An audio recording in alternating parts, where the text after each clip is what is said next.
Hello, all of Porterfield, and possibly even those other that might be tuning in. Um, hopefully hopefully everyone can see me and hear me okay. I am downstairs in the back cave again. If you watched one of those earlier devotionals I did, I was down here. Um, I know it's been a hot day today. It's been kind of a crazy day for myself, so hopefully everyone has had a good day, and we're halfway through the week. So,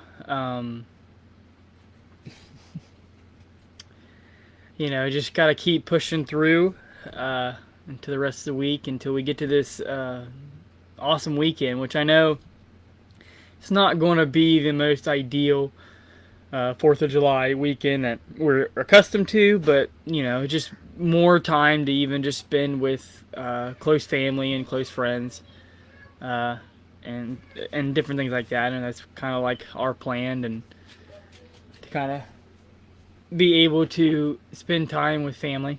um, the devotional that I have tonight is a little different. Um, I know that I've shared probably on several different occasions, and I know the students and youth, they know this for sure about me, but just recently in the last few years, I've really taken this really interest in these Old Testament warriors, like David, and and he's got these awesome fighting men that have just won him so many victories. And so just looking at that era, looking at that stage, right? All the way from, like, David was, slaying Goliath, and very loyal to Saul, and bringing him victory, to then of course being banished. We know the story, we know the whole timeline. But there's some other characters that kind of come into play, during this whole thing, as well as towards the end. And there's one character in particular that is just kind of, he's a tough pill to swallow. I'll just put it that way. His name's Joab, and you might recognize his name or remember reading it. But Joab was a nephew of David. There were two, or there was three of them. So there was Joab, and he had two other brothers that were one of the most brave warriors in David's army, Abishai and Asahel. And so these brothers were just phenomenal warriors, and they were extreme, especially Joab. It was extremely loyal. He was put as a commander over David's armies because of just his victories. He just kind of reading and looking at his exploits, you can kind of piece together maybe his personality. But he's probably headstrong, very, very probably like a career-oriented kind of military type of guy or something. I don't know. But so he had it all going for him, right? He had it all going for him. He was extremely loyal to David, and that was the thing, is that he also was revered by the men, by the army. There were a lot of the men in the armies and some of the other tribes and things like that. And you can almost look at it as kind of being a sketchy moment for David, because it might be where they would like Joab more, and so if Joab chose to go and go against David, he would have a lot of support. So David recognized that, but thankfully Joab was very loyal. But at the same time, there's been a lot of moments in Joab's career and life where he just did not make the best decisions. There's a battle that is taken kind of near this pool, and this is after Saul and Jonathan died in battle, and a great general, great commander named Abner kind of took over Saul's army, was kind of still, he had the people rallied to him, and he was still trying to stave off all their enemies and things like that, keep it going.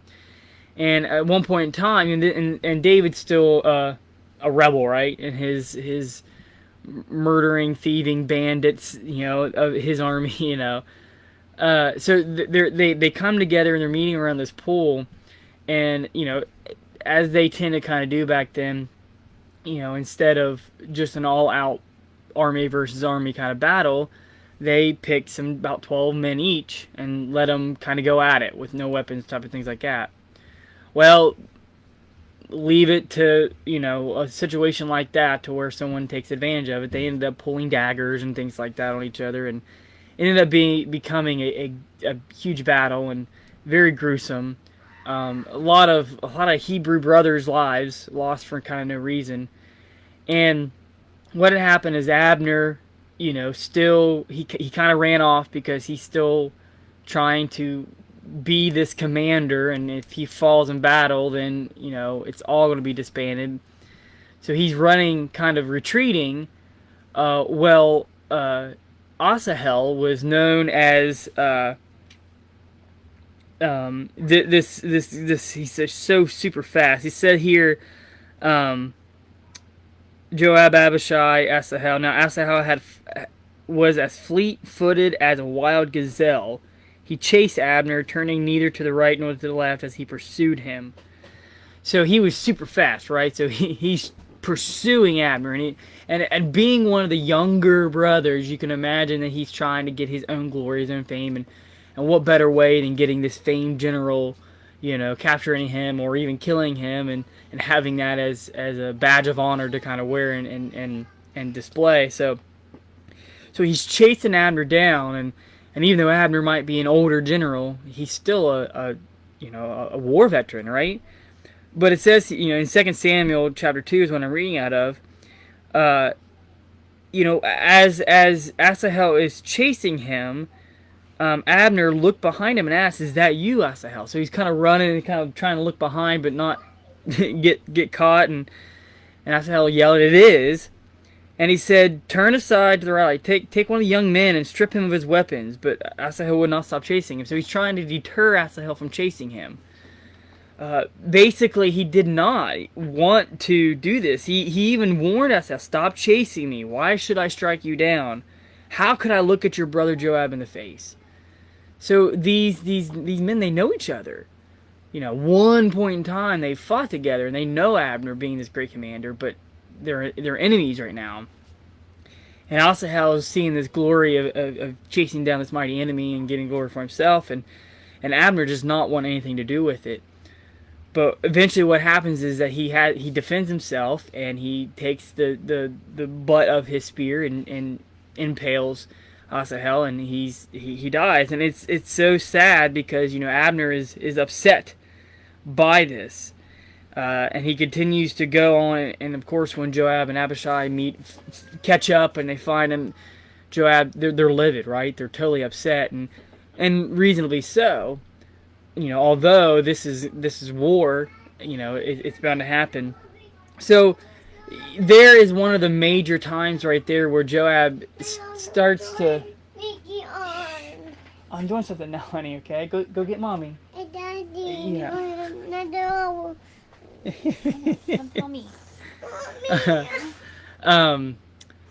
So anyway, so Joab, he's a very loyal guy. He's a great commander, right, of his armies, but at the same time, he's almost very hot-headed.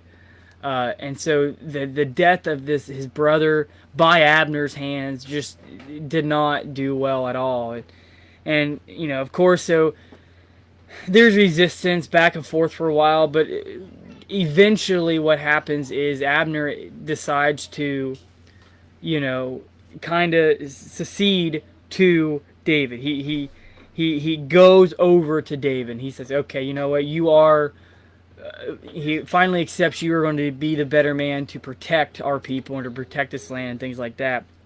And as soon as Abner comes near, Joab and Abishai take this opportunity and they murder him. And that just makes David go livid. But the thing is that, Joab, had all these great followers. He had these men to be able to follow him. David had to be careful, almost politically, of how to, punish his nephews.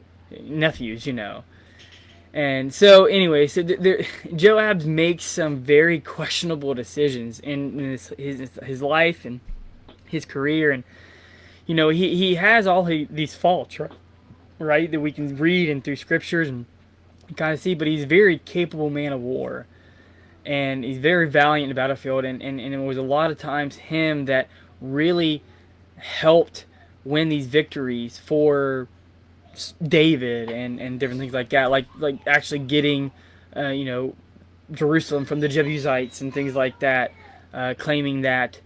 So, and of course he was fiercely loyal. Even though he might have had the army, the men to back him up, he never went against David. He was loyal to David and counseled him and things like that. And, at the end of this all, David gets to the end of his life, and finally Joab sees kind of like this political move. He's conspired with someone else to say, okay, you're going to go and take the throne instead of David's son Solomon. For whatever reason, Joab thinks that's the better, choice to go do that. Well, of course, David finds out, and he's like, okay, that's it. These rash decisions that Joab's made, and all these vengeful murders in the past, and kind of his inability to take these certain important orders, it just finally put David over the edge, and he commanded Solomon to make sure that this execution is carried out to Joab. So it's a very gruesome story, and there's a lot of more detail kind of in between that we can explore. But I wanted to point this out because looking at Joab, who was a very capable man, very talented, very blessed by God, yet he makes wrong decisions. He makes poor decisions, and just kind of going off of context in the scriptures, he's making these decisions based on what he feels and thinks to be the smarter, better choice to kind of help benefit him, or maybe help benefit the army. But it's hard to really find where he is seeking God in all this.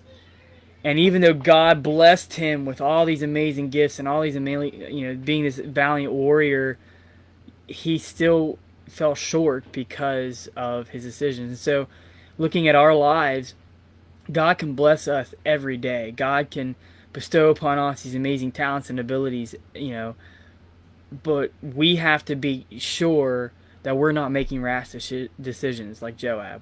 We have to be sure that we're not, pursuing our own goals in spite of. We're not conspiring to make things go better for us and not others, or not for God. Because at the end of it all, even though Joab got away with seemingly a lot, he still had to pay the price at the end, and kind of had to face up to the judgment that it fell upon him. So, I hope that it interests you. I hope that maybe piques your curiosity. You can find a lot of that in 2 Samuel, talking about Joab and Abner and the dynamic of that culture and the relationships back then. But just keep in mind that no matter how blessed we think we are, no matter how talented God has made you or made us or made me, we need to be clear and sober-minded in knowing who granted that for us.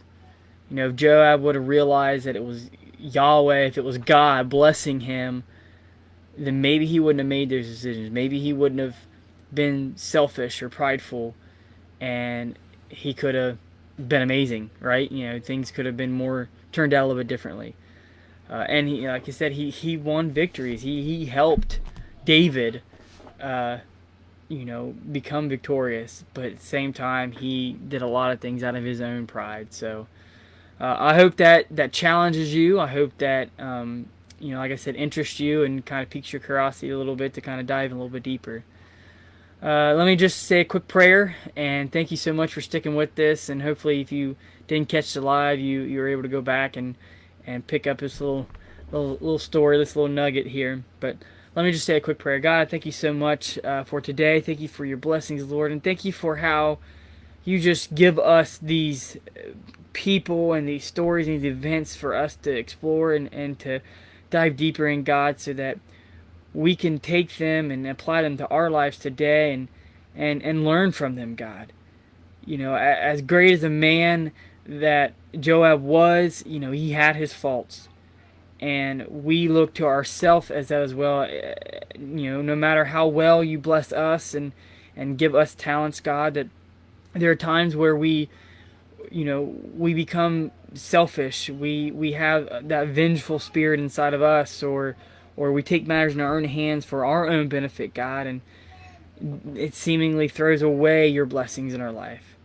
So, God, I pray that we just stay focused on you, that no matter what goes on in the world around us, our eyes are on you. Our eyes are on nothing else, but our eyes are upon you, and that is what is going to get us through. That is our guiding light. That is, you are the lamp unto our feet, Lord. So thank you so much for who you are and what you do for us. Just guide us, protect us, and keep us safe. In Jesus' name, amen. Thank you, everybody, for tuning in, and I hope you have a wonderful evening. Take care.